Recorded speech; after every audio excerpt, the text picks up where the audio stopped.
नमस्कार साथियों, आइए हम और आप मिलकर एक प्रयास करते हैं और तमाम प्रतियोगी परीक्षाओं के लिए कुछ आधारभूत संरचना की तैयारी करते हैं। दोस्तों, इन दिनों हम प्राचीन भारत के इतिहास को जानने का प्रयास कर रहे हैं और इन्हीं संदर्भ में आज हम बौद्ध धर्म और बौद्ध धर्म में गौतम बुद्ध की भूमिका को जानने का भरसक प्रयास करेंगे।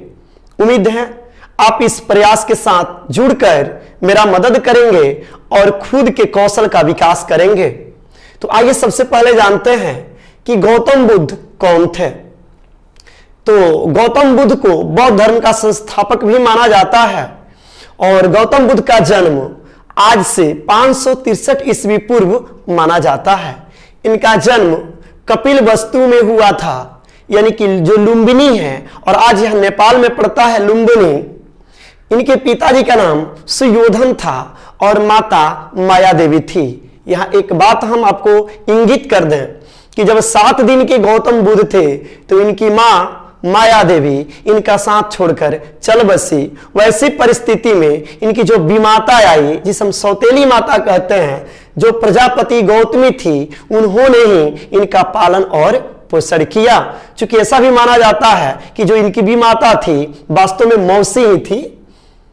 अब चलते हैं कि इनके बचपन में कौन सा नाम था।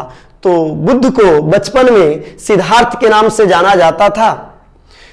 आगे चलकर इनकी शादी यशोधरा से हुई और यशोधरा से शादी के बाद एक पुत्र रत्न की प्राप्ति हुई जिनका नाम राहुल पड़ा। बचपन में इनके साथ एक घटना घटती है जिस घटना ने इनको झकझोर दिया और ये गृह त्याग करने के लिए विवश हो गए। घटना कुछ यूं है कि एक दिन जब ये घर से बाहर निकलकर भ्रमण कर रहे थे तो इनकी मुलाकात एक बुढ़ा आदमी से हुआ, एक वृद्ध व्यक्ति से हुआ। उस वृद्ध व्यक्ति को देखने के बाद इनको लगा कि एक न एक दिन इंसान को वृद्ध होना है। उसके बाद जब ये आगे बढ़े तो इनकी मुलाकात एक बीमार व्यक्ति से हुई जो जीवन से तंग आ चुका था। बीमारी उनकी असाध्य थी। उनसे जब इनकी बातें हुई तो लगा कि इस जीवन का कुछ भी मकसद नहीं है। उसके बाद आगे बढ़ते हैं तो क्या देखते हैं कि एक शव यात्रा हो रही है। लाश लेकर लोग जलाने के लिए शमशान जा रहे हैं। लाश देखने के बाद इनके अंदर ये भावना जागृत हुई कि एक न एक दिन इंसान को मृत्यु को प्राप्त होना ही है। उसके बाद इनकी मुलाकात एक सन्यासी से होती है और सन्यासी इन्हें बतलाने का प्रयास करते हैं कि इस जीवन का एक ही मकसद है कि सर्व कल्याण करो। ये तमाम दृश्य इनके सामने इनको घर त्यागने के लिए विवश कर देती है और ये 4 दृश्य के बाद गौतम बुद्ध अपने गृह को 29 वर्ष की आयु में त्याग देते हैं। जब ये घर को त्यागते हैं तो बौद्ध धर्म में उस घटना को महाभिनिष्क्रमण की घटना मानी जाती है या कही जाती है। इसके बाद ये बहुत से गुरुओं के पास जाते हैं, छोटे मोटे ज्ञान प्राप्त करते हैं, लेकिन इनको संतुष्टि नहीं होती है, इनको तृप्ति नहीं होती है और ये जाकर एक तपस्या 6 साल तक के लिए तपस्या करते हैं। और जब ये तपस्या 6 साल तक करते हैं तो 35 वर्ष की आयु में वैशाख पूर्णिमा के दिन फल्गु नदी, फल्गु को निरंजना भी कहा जाता है, फल्गु नदी के किनारे पीपल पेड़ के नीचे इनको ज्ञान की प्राप्ति होती है। सीधे शब्दों में ये फल्गु नदी के किनारे पीपल पेड़ के नीचे 6 साल के तपस्या के बाद 35 वर्ष की आयु में वैशाख पूर्णिमा को ज्ञान प्राप्त करते हैं। और जब इनको ज्ञान की प्राप्ति हो जाती है तो ज्ञान प्राप्ति के बाद इस बचपन के सिद्धार्थ को बुद्ध कहा जाता है। यानी बौद्ध धर्म में ज्ञान प्राप्ति के बाद ही ये बुद्ध कहलाते हैं, यानी ज्ञानी कहलाते हैं। उसके बाद ये आगे बढ़ते हैं और अपना जो पहला उपदेश शिष्यों को देते हैं तो उसको बौद्ध धर्म में धर्म चक्र प्रवर्तन के नाम से जाना जाता है।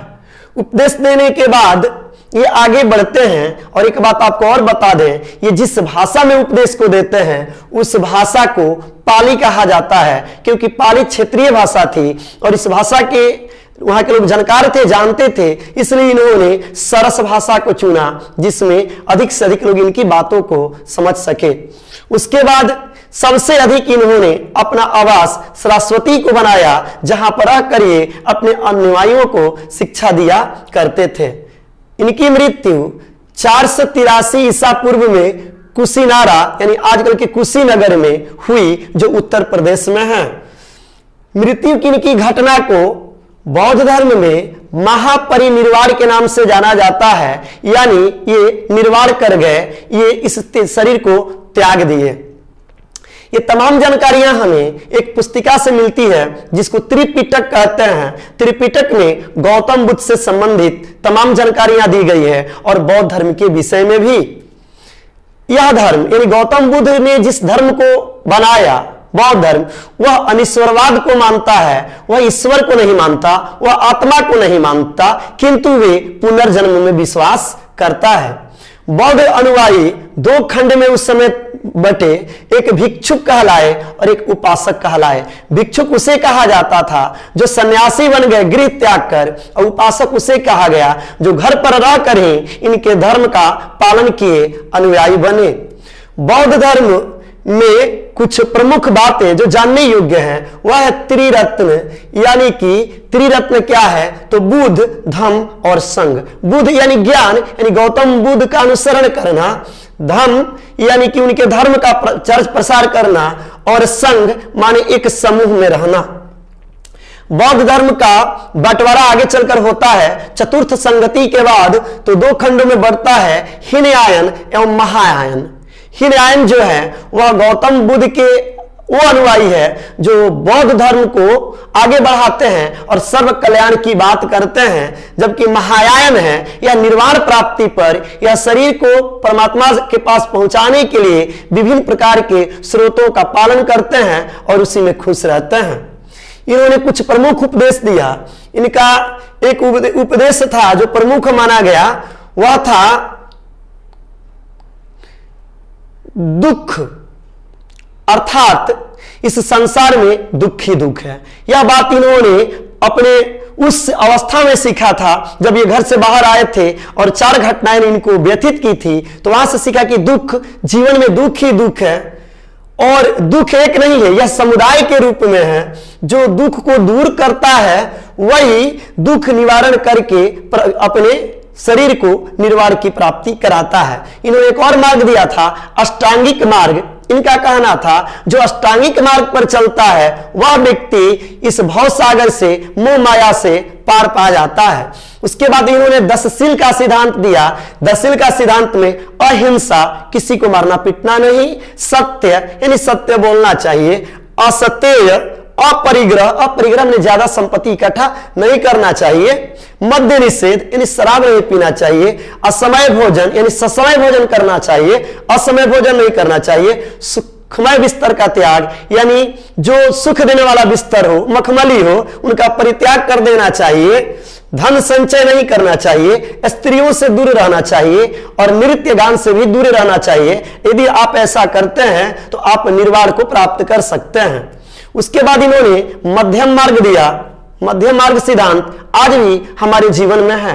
तो ये सिद्धांत क्या है तो गौतम बुद्ध के अनुसार कि बीड़ा के तार को इतना टाइट मत कर दो कि बजाते ही वे टूट जाए, और इतना ढीला भी मत रखो कि उससे ध्वनि नहीं निकले, यानी हमें बीच वाला मार्ग अपनाकर चलना चाहिए। इस प्रकार हम देखते हैं कि गौतम बुद्ध ने जो बौद्ध धर्म चलाया, यह धर्म सर्व कल्याण, मानव कल्याण की बात करता है, और इस धर्म के प्रचार प्रसार के लिए बहुत से देशों में गौतम बुद्ध के अनुयायी लोग हैं। ऐसा माना जाता है कि इनके सबसे बड़ा अनुयायी जो सम्राट अशोक थे, जिसको प्रियदर्शी भी कहा जाता था, उन्होंने अपने पुत्र और पुत्री दोनों को इस धर्म के प्रचार के लिए श्रीलंका आदि देशों में भेजे थे।